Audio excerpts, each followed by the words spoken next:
24 سے لے کر 31 تاریخ تک جون میں، جس میں بھی شامل تھا اور سندیپ پانڈے جی، ڈاکٹر سندیپ پانڈے کی لیڈرشپ میں ہم سب لوگ گئے تھے. جو وہ شیلنگ ہوئی اور جو نقصانات ہوئے اس میں زیادہ تر لوگ بارڈر کے لوگ تھے، تو وہاں کے لوگوں کا یہ کہنا تھا اور دیکھنے کے بعد سے بھی یہ محسوس ہوا کہ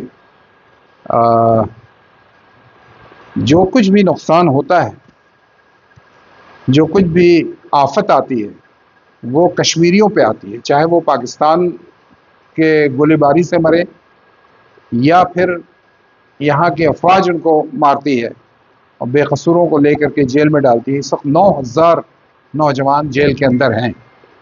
تو وہاں کے حالات بڑے ہی افسوسناک ہے، بہت ہی تکلیف دہ ہیں. دیکھ کر کے بہت افسوس ہوتا ہے. یہاں سے اس کا اندازہ نہیں ہوتا ہے، وہاں جانے کے بعد سے ہی اندازہ ہوتا ہے. تو اس پہ ایک مفصل گفتگو، ایک ڈیٹیلڈ بات چیت ڈاکٹر سندیپ پانڈے کریں گے.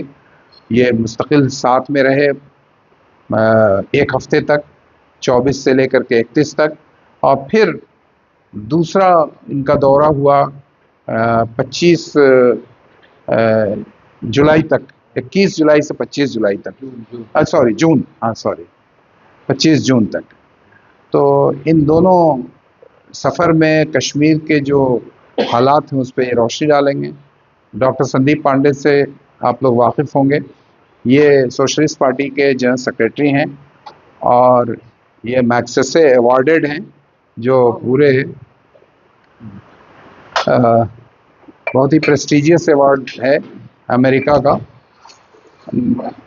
اس وقت جب ان کو ایوارڈ ملا تھا تو ایک بہت بڑی رقم دی گئی تھی، اس کو انہوں نے محض اس وجہ سے لینے سے انکار کر دیا کہ وہ امریکن جو فنڈ ہے اس سے وہ اپنے آپ کو بچا کے رکھنا چاہتے تھے، لیکن ایوارڈ لے لیا تھا. لیکن ابھی پچھلے سال جب ایٹروسٹیز ہوئی اسرائیل کی، تو اس میں جتنا ظلم اور زیادتی کیا فلسطینیوں کے ساتھ، اس وقت ڈاکٹر سندیپ پانڈے نے اپنا ایوارڈ بھی امریکہ کو واپس کر دیا، چونکہ اس میں امریکہ شانہ بشانہ تھی. یہ فلیپینس کا تھا. اچھا، وہ اس کو واپس کر دیا انہوں نے. سوری.